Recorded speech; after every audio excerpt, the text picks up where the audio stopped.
Same এরম ধোসা চাটনি বানিয়ে দেখাবো, চলুন দেখে নেওয়া যাক। আসসালামু আলাইকুম। এটা হচ্ছে ধোসার ডাল আর চাল ভেজে দেওয়া হয়েছে। তো এটা পিষে নিচ্ছি পানি দিয়ে।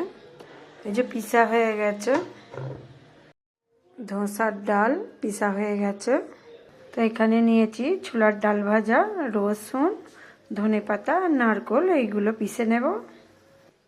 তো দুটো কাঁচা লঙ্কা দিয়ে দিচ্ছি, অল্প একটু পানি দিয়ে দিচ্ছি।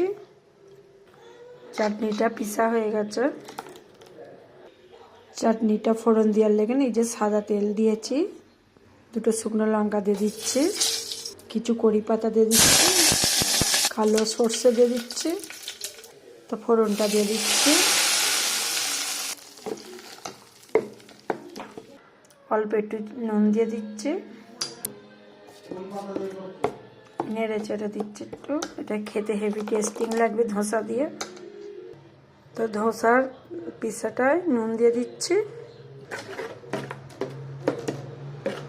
তো চাটনি রেডি, ধোসা তৈরি করার পালা।